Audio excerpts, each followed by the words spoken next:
मैं सुधीर स्वागत करता हूं आप सभी का आपके अपने चैनल स्कोर मैक्स पर। और आज हम डिस्कस करने वाले हैं आपकी MCO 6 की यूनिट 11 प्राइस एडजस्टमेंट स्ट्रेटजीज।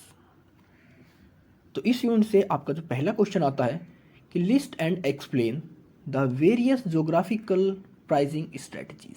हमें यहाँ पर हमारी जो भी जोग्राफी के हिसाब से हम अपनी प्राइसिंग स्ट्रेटजीज को बनाते हैं उन सभी प्राइसिंग स्ट्रेटजीज को यहाँ पर डिस्कस करना है, एक्सप्लेन करना है। तो हमारा जो मैन्युफैक्चरर होता है कह सकते हैं बहुत ज़्यादा अमाउंट स्पेंड करता है अपने प्रोडक्ट को उसके बायर तक पहुंचाने के लिए, क्योंकि ये तो नहीं है कि हमारा बायर हमारे एकदम नियर ही होते हैं हरदम। हमारे बायर हो सकते हैं दूसरे स्टेट में हो, दूसरी कंट्री में हो, या कह सकते हैं दूसरे जोग्राफिकल एरियाज़ के अंदर हो। तो वहाँ तक अपने हम प्रोडक्ट को किस तरह पहुँचाएंगे, तो उसके लिए हमारे पास अलग अलग प्राइसिंग पॉलिसीज़ होती हैं। तो नॉर्मली हम 4 तरह की प्राइसिंग पॉलिसीज़ का यूज़ करते हैं अपने प्रोडक्ट को एक जगह से दूसरी जगह तक पहुँचाने के लिए। तो सबसे पहली कौन सी पॉलिसी होती है हमारी? सबसे पहली पॉलिसी होती है फ्री ऑन बोर्ड, जिसे कि हम FOB भी कहते हैं। अब फ्री ऑन बोर्ड को हम किस तरह समझेंगे? अब इसमें होता है कि हमारा जो सेलर होता है वो सारी की सारी कॉस्टिंग बियर करता है गुड्स को बायर के कैरियर तक पहुंचाने के लिए। मतलब इससे हम एग्जांपल ले सकते हैं, ए हमारा सेलर है, बी हमारा बायर है। बायर ने यहाँ पर कोई कैरियर फिक्स कर दिया कि हो सकता है रोड ट्रांसपोर्ट। अब हमारा जो ए सेलर है इसके प्रोडक्ट की वैल्यू 100 रुपये है, और ये इस प्रोडक्ट को इस रोड ट्रांसपोर्ट तक पहुंचाने के लिए इसे 10 रुपीज़ की और नीड पड़ी, मतलब इसके 10 रुपये और खर्च हुए। तो स्टार्टिंग में तो जो 10 रुपये हैं ये हमारा सेलर पे करेगा, लेकिन जब बाद में प्रोडक्ट इसको दिया जाएगा, डिलीवर किया जाएगा, तो वहाँ पर इस ट्रांसपोर्ट की जो वैल्यू होती है वो वैल्यू हमारा बायर पे करेगा।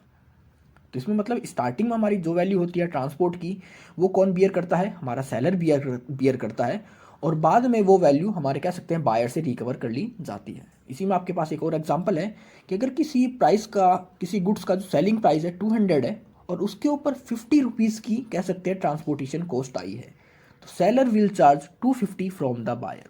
मतलब हमारा जो सेलर है बायर से 250 चार्ज करेगा। 200 तो वो गुड्स के लेगा और 50 रुपीज़ किसके लेगा? ट्रांसपोर्ट के लेगा। तो ये पार्ट होता है, हमारा कॉन्सेप्ट होता है free on board factory pricing. अब दूसरा कॉन्सेप्ट होता है यूनिफॉर्म डिलीवरी प्राइसिंग, जिसे कि हम UDP भी कहते हैं। This method is also known as postage stamp method. तो इस मेथड को एक और नाम दिया गया है, पोस्टेज स्टैम्प मेथड।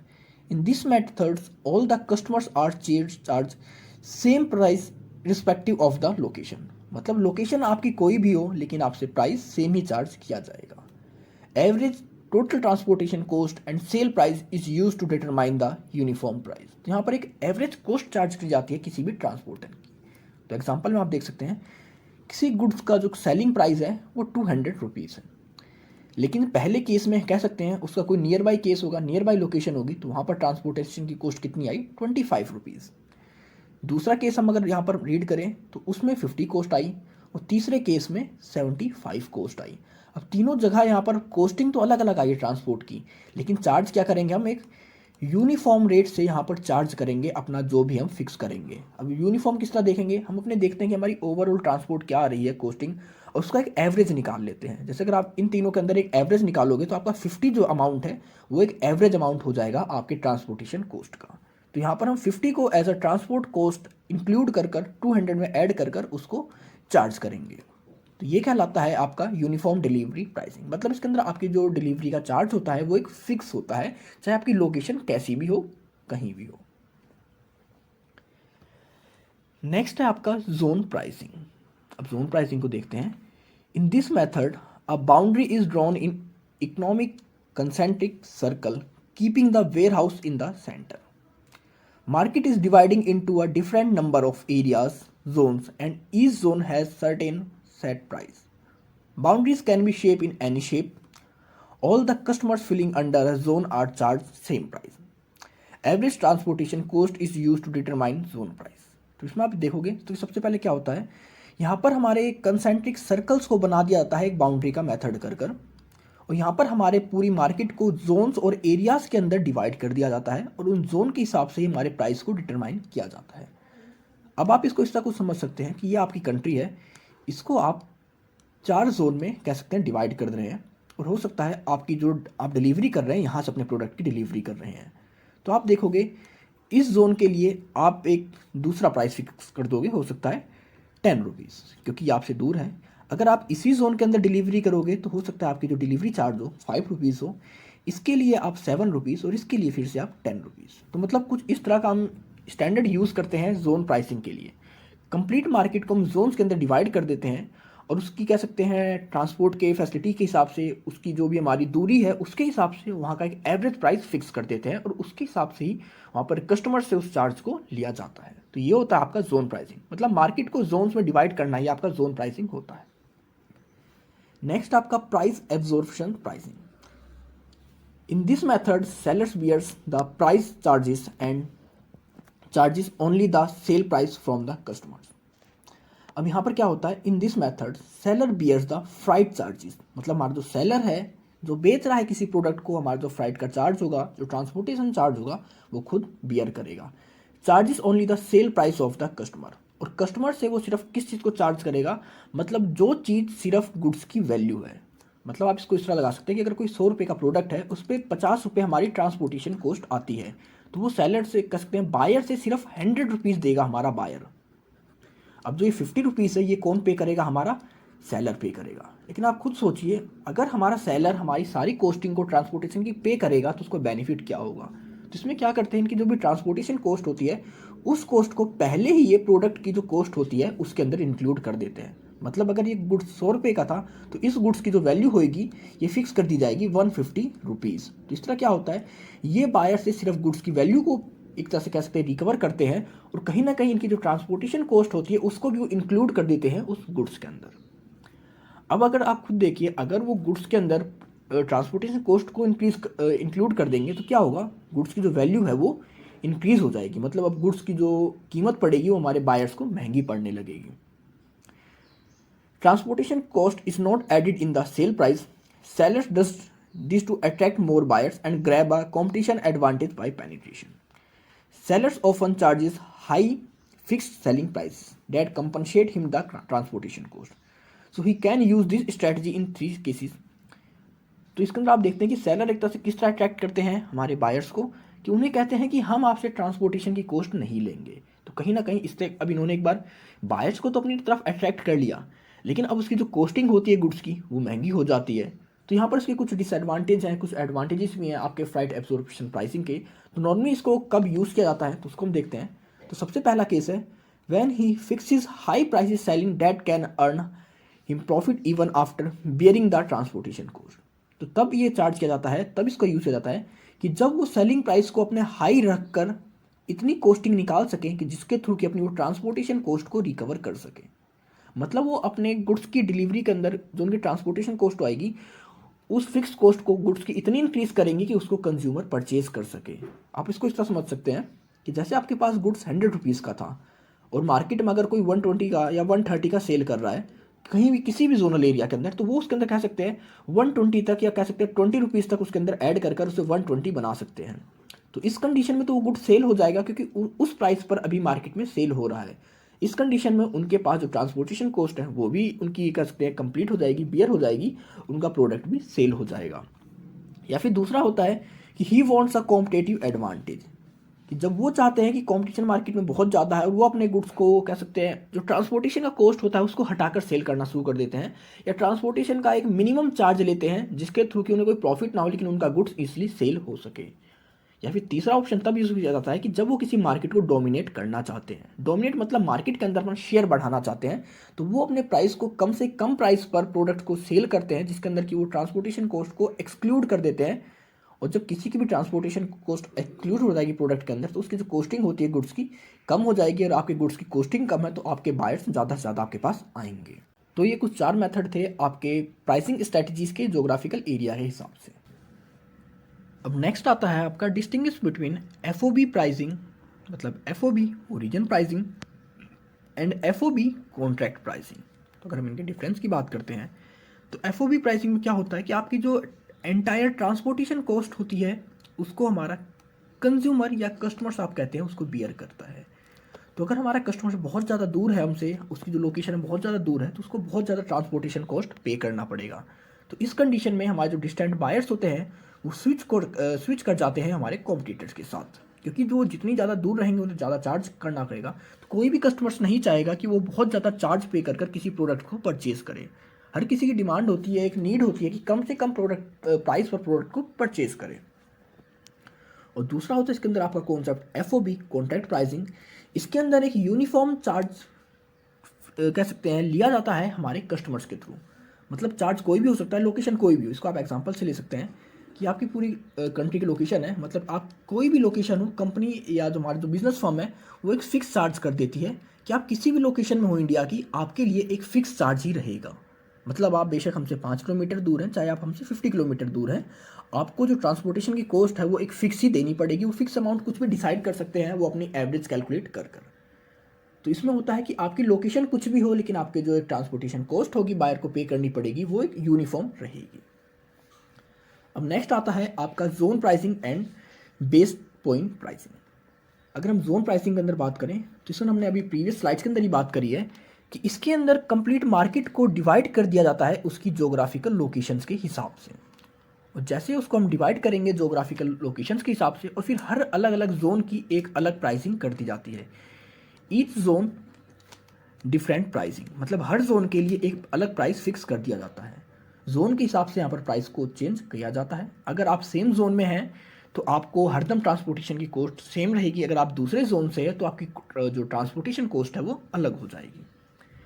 इसी के अंदर आपका जो डिफरेंस था कि बेसिंग पॉइंट प्राइसिंग। अब इसके अंदर क्या करती है कंपनी, कह सकते हैं किसी एक सिटी को सिलेक्ट कर लेती है, टाउन को सिलेक्ट कर लेती है एज अ बेस पॉइंट। मतलब एक बेस पॉइंट बना लेती है कंपनी फर्म कि हम इस जगह से अपने प्रोडक्ट को डिलीवर करेंगे, और फिर जो भी उनका बेस पॉइंट होता है वहाँ से आपकी ट्रांसपोर्टेशन कॉस्ट को कैलकुलेट किया जाता है। इसमें आप ये ले सकते हैं कि आपके पास ये मार्केट है, आपने इस मार्केट के अंदर किसी स्टेट को फिक्स कर दिया अपने बेस पॉइंट के लिए, जहाँ की आपका वेयर हाउस था, जहाँ आपका प्रोडक्शन हाउस था। अब इसके हिसाब से आप जितनी दूर यहाँ से अपनी, कह सकते हैं कंज्यूमर्स आएंगे प्रोडक्ट की डिलीवरी मांगेंगे, इस लोकेशन के हिसाब से ही उसकी जो डिलीवरी चार्ज होगा उसको कैलकुलेट किया जाएगा। तो यहाँ पर हमारी कंपनी एक बेस पॉइंट डिसाइड करती है, बेस पॉइंट को या सिटी को, टाउन को सेलेक्ट करती है जहाँ से कि वो अपने प्रोडक्ट की डिलीवरी करती है, और उसी पॉइंट से वो अपनी कॉस्ट ऑफ ट्रांसपोर्ट को कैलकुलेट करती है। नेक्स्ट आपका कम्युनिकेटिव डिस्काउंट और आपका नॉन कम्युनिकेटिव डिस्काउंट। तो अगर कम्युनिकेटिव डिस्काउंट की बात करते हैं, quality discount is allowed to the buyer from all purchases over a started period of time. तो मतलब यहाँ पर हमारे बायर्स को ओवरऑल क्वांटिटी के ऊपर दिया जाता है। मतलब आप कुछ भी प्रोडक्ट परचेज करो आपको डिस्काउंट दिया जाएगा। तो ये तो कहलाता है हमारा कम्युनिकेटिव डिस्काउंट। मतलब एक फिक्स हो गया कि आप चाहे 10 रुपये का प्रोडक्ट परचेज करो, चाहे आप 100 रुपये का प्रोडक्ट परचेज करो, आपको डिस्काउंट मिलेगा मिलेगा। और दूसरा होता है नॉन कम्युनिकेटिव क्वांटिटी डिस्काउंट। अब ये हमारे, कह सकते हैं हमारे जो बायर्स होते हैं उनको दिया जाता है कि सिर्फ सिंगल टाइम परचेज के ऊपर। मतलब जैसे आपको याद हो तो कि आज के 3 से 4 साल पहले पेटीएम पे क्या ऑफर था कि जब आपने पेटीएम को इंस्टॉल किया उसकी पहली आपने प्रोडक्ट की जगह से डिलीवरी ली तो उस टाइम आपको 200 का डिस्काउंट मिला था। अगर आप मिंत्रा की बात करते हैं तो मिंत्रा भी कहता है कि अगर आप हमारे प्रोडक्ट से, हमारी साइट से फर्स्ट टाइम कोई प्रोडक्ट परचेज करोगे तो हम आपको 200 का डिस्काउंट देते हैं या 10% का डिस्काउंट देते हैं। तो ये सब क्या होता है, मतलब सिर्फ एक बार के लिए हमारे पास ये वैलिड होता है सिंगल परचेज के ऊपर। ये कहलाता है आपका नॉन कम्युनिकेटिव क्वांटिटी डिस्काउंट। और कम्युनिकेटिव क्या होता है, मतलब हम चाहे जितना प्रोडक्ट परचेज करें हर प्रोडक्ट के ऊपर हमें फिक्स डिस्काउंट मिलता रहेगा। तो ये थे हमारे कुछ डिफरेंसेस। अब नेक्स्ट हम बात करेंगे, हमारा डिफरेंस है quantity discount and trade discount. तो अगर हम क्वांटिटी डिस्काउंट को यहाँ पर डिस्कस करें तो it is allowed on buying large amount of goods. It helps to save distribution expenses and improve sales. अब क्वांटिटी, हमारा जो डिस्काउंट होता है इसमें होता है कि आप जितना, कह सकते हैं अपनी जो परचेज है उसको इंक्रीज़ करेंगे उतना ही आपका जो डिस्काउंट है वो भी इंक्रीज़ होता जाएगा। अगर आप 100 का प्रोडक्ट परचेज करते हैं तो आपको 10% डिस्काउंट मिलेगा। अगर आप 1000 का प्रोडक्ट परचेज करते हैं तो वहाँ पर आपको 15% डिस्काउंट मिलेगा। मतलब यहाँ पर आपकी जितनी गुड्स की क्वांटिटी इंक्रीज होती रहती है उतना ही आपका डिस्काउंट भी इंक्रीज होता रहता है। तो नॉर्मली इसको यूज़ किया जाता है कि अपने डिस्ट्रीब्यूशन एक्सपेंसेस को कम करने के लिए, अपनी सेल्स को इंप्रूव करने के लिए। क्योंकि यहाँ पर हमारा बायर भी सोचता है वो ज़्यादा से ज़्यादा प्रोडक्ट को परचेज करे जिसके थ्रू कि उसको ज़्यादा से ज़्यादा डिस्काउंट मिल सके। और इसमें आपका दूसरा डिफरेंस जो आपका पार्ट है ट्रेड डिस्काउंट। अब ट्रेड डिस्काउंट की बात करेंगे, discount is allowing for providing specific services मतलब यहाँ पर हमारा जो डिस्काउंट होता है वो एक स्पेसिफिक सर्विसेज के लिए दिया जाता है। मतलब आपको एक स्पेसिफिक सर्विस प्रोवाइड करी जाएगी ट्रेड डिस्काउंट के अंदर। ज़रूरी नहीं है कि हर तरह के गुड्स के ऊपर अलाउड हो, ये स्पेसिफिक गुड्स के अंदर, गारमेंट्स के अंदर, या आप कैसे कहते हैं इलाइट ग्रुप्स के प्रोडक्ट्स के लिए, या आपकी कोई एक प्राइसिंग फिक्स कर देते हैं कि अगर आप 399 के ऊपर जाते हैं तभी आपको डिस्काउंट मिलेगा, तो वो होता है आपका ट्रेड डिस्काउंट।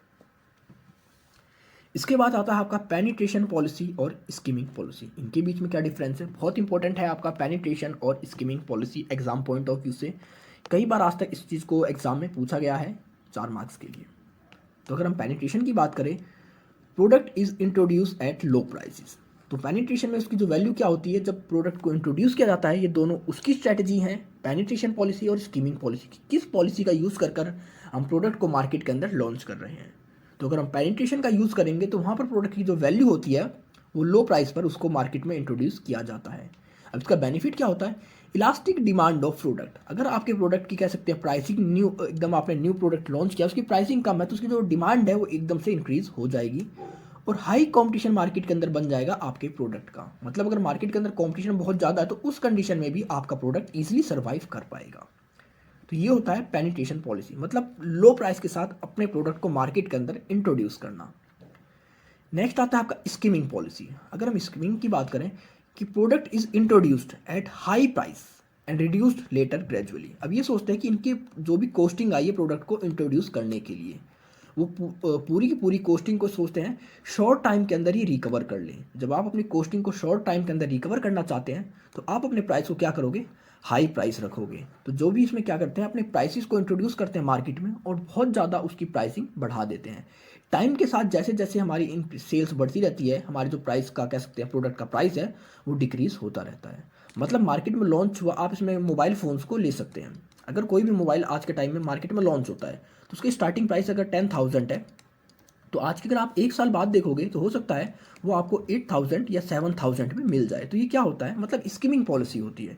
जब प्रोडक्ट को मार्केट में लॉन्च किया जाता है तो उस टाइम उसका जो प्राइस रेंज होता है हाई होता है और टाइम के साथ उसका जो प्राइस होता है वो धीरे धीरे डिक्रीज होता रहता है। तो ये कब यूज़ किया जाता है, एक तो जब मार्केट के अंदर आपका कंपटीशन बहुत कम हो। मतलब कंपटीशन नहीं है तो आप प्राइस को स्टार्टिंग में हाई रख सकते हैं, लेकिन आपका कंपटीशन बहुत ज़्यादा है तो आप अपने प्रोडक्ट के प्राइस को ज़्यादा नहीं रख सकते। और दूसरा होता है in elastic demand of product. मतलब आपके प्रोडक्ट की जो डिमांड है वो आपके पास रेगुलर है, तो उस कंडीशन में हम यूज़ कर सकते हैं स्कीमिंग पॉलिसी का। तो पेनिट्रेशन में हम अपने प्रोडक्ट को लो प्राइस में रखते हैं और स्कीमिंग पॉलिसी के अंदर हम अपने प्रोडक्ट को हाई प्राइस पर इंट्रोड्यूस करते हैं मार्केट में। अब आपका तीसरा जो डिफरेंस आता है इन डिफरेंसेस से कि FOB ओरिजिन प्राइसिंग और यूनिफॉर्म डिलीवरी प्राइसिंग, इन दोनों के बारे में भी हम डिस्कस कर चुके हैं अपनी प्रीवियस स्लाइड्स के अंदर। तो अगर FOB ओरिजिन की बात करें, ऑल द प्राइस या freight charges borne by the buyer. जो भी चार्जेस होते हैं ट्रांसपोर्टेशन के, कौन इसको कह सकते हैं बोर्न करता है, हमारा बायर करता है। Price is high for distant customer. अब जो जितनी दूर रहेगा उसके लिए ट्रांसपोर्टेशन कॉस्ट उतनी ही ज़्यादा इंक्रीज होती रहेगी। डिस्टेंस बायर्स में स्विच टू कॉम्पिटिटर्स, या कह सकते हैं अब हमारे जो दूर के बायर्स होते हैं वो स्विच कर जाते हैं हमारे कॉम्पिटिटर्स के साथ, क्योंकि जब वो दूर हैं तो उन्हें हमारे प्रोडक्ट की जो कॉस्टिंग है वो महंगी पड़ रही है। वो हमारे कॉम्पिटिटर्स के साथ देखते हैं कि उन्हें वो प्रोडक्ट किस कंडीशन में सस्ता मिल सकता है, तो अपने नियर बाई बायर सेलर से प्रोडक्ट को परचेज करते हैं, या हमारे जो भी कॉम्पिटिटर्स हैं उनसे वो प्रोडक्ट को परचेज करते हैं। तो ये होता है FOB ओरिजिन प्राइसिंग। और अगर हम यूनिफॉर्म डिलीवरी प्राइसिंग की बात करें तो यहाँ पर हमारा जो बायर होता है वो सारा मतलब कहते हैं बोर्न तो करता है चार्जेस को, लेकिन एक फिक्स अमाउंट के हिसाब से बोर्न करता है। मतलब उसकी जो एक ट्रांसपोर्टेशन चार्ज लिया जाएगा उससे सेलर के थ्रू, वो एक यूनिफॉर्म प्राइस होगा। हमारा प्राइस सेम होगा चाहे आपकी लोकेशन कोई भी हो। तो ये था आपका यूनिफॉर्म डिलीवरी प्राइसिंग। अब नेक्स्ट क्वेश्चन आपके सामने एक न्यूमेरिकल है कि if a producer is allowing a quantitative discount of 4% for an order of the value of 5,000, a cash discount of 2% on the payment within 7 days, okay, and trade discount of 5% and a seasonal discount of ₹100 at a flat rate।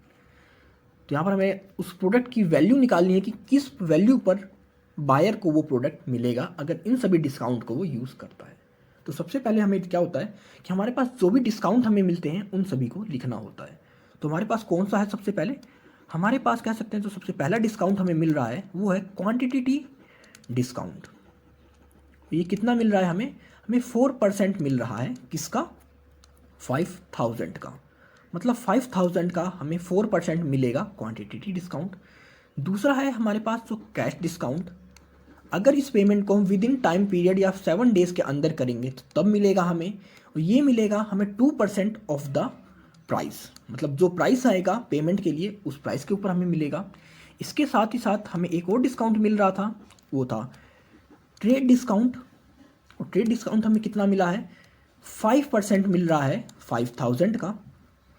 उसके साथ ही एक flat आपका seasonal discount था, वो था 100 rupees के हिसाब से। तो हमें देखना है कि हमें प्रोडक्ट किस हिसाब से मिलेगा। तो सबसे पहले हमें इन परसेंटेज को अमाउंट में कन्वर्ट करना है।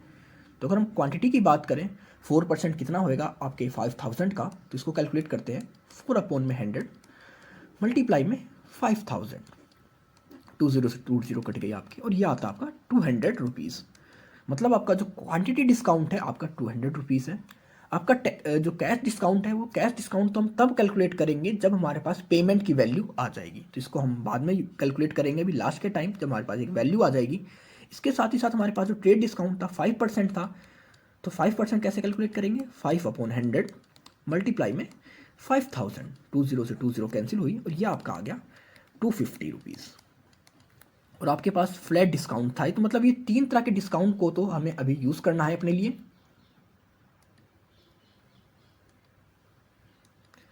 तो सबसे पहला हमारा जो 200 डिस्काउंट है, 250 डिस्काउंट है और 100 डिस्काउंट है, इसको माइनस करेंगे हम 5000 के अंदर से। अब प्रोडक्ट की जो वैल्यू थी वो थी 5000 रुपीज़। इसमें से सबसे पहले हम माइनस करेंगे हमारा क्वांटिटी डिस्काउंट 200 रुपीज़। इसके बाद हम करेंगे हमारा ट्रेड डिस्काउंट 250 रुपीज़, और इसके बाद हमारा जो फ्लैट रेट हमें मिला था डिस्काउंट उसको। इन तीनों को आपको माइनस करने के बाद आपका जो अमाउंट आएगा 4450 रुपीज़। मतलब इतने रुपीज़ पे करने हैं हमारे कस्टमर को, हमारे सेलर को। अब इसमें एक और डिस्काउंट है हमारे पास, कैश डिस्काउंट। उसने कहा था अगर हम प्राइस को विद इन 7 डेज पे कर देते तो हमें 200 का डिस्काउंट मिलेगा। और क्वेश्चन में आपके दिया गया है कि if the amount of the purchaser while making payment with in the stipulated time, अगर वो टाइम के अंदर रहते ही उस पेमेंट को करे तो प्रोडक्ट कितने का पड़ेगा, मतलब वो 7 डेज़ के अंदर इसकी पेमेंट करेगा। तो हम देखेंगे 4450 रुपीज़ के अंदर अब हमें उसको 2% का डिस्काउंट और देंगे, तो हमें इसका 2% निकालना पड़ेगा। तो उसका आपका 2% कैसे निकलेगा, 2/100 मल्टीप्लाई में 4450 रुपीज़। इससे आपको 10 से 10 आपकी कैंसिल हो जाएगी, 2 और ये आपका 5, आप इसको डिवाइड करेंगे कंप्लीट, तो ये आपका कुछ 89 पे आपका डिवाइड हो जाएगा। तो मतलब आपका जो 2% निकला इसका, वो वैल्यू क्या निकली, 89 रुपीज़ निकली। अब हमारे पास टोटल वैल्यू कितनी थी, 4450 रुपीज़, और इसके अंदर हमें कितने का डिस्काउंट मिल गया, 89 रुपीज़ का डिस्काउंट मिल गया। तो मतलब इसके अंदर हमें कितना माइनस करना है, 89 अमाउंट को माइनस कर देना है। इसके बाद हम माइनस कर देंगे तो हमारे पास आएगा 4361 रुपीज़। तो मतलब ये फाइनल अमाउंट होएगा जो कि हमारा बायर पे करेगा हमारे सेलर को। अब नेक्स्ट क्वेश्चन आता है आपके पास, a firm quotes a list price of its product at ₹200 per unit.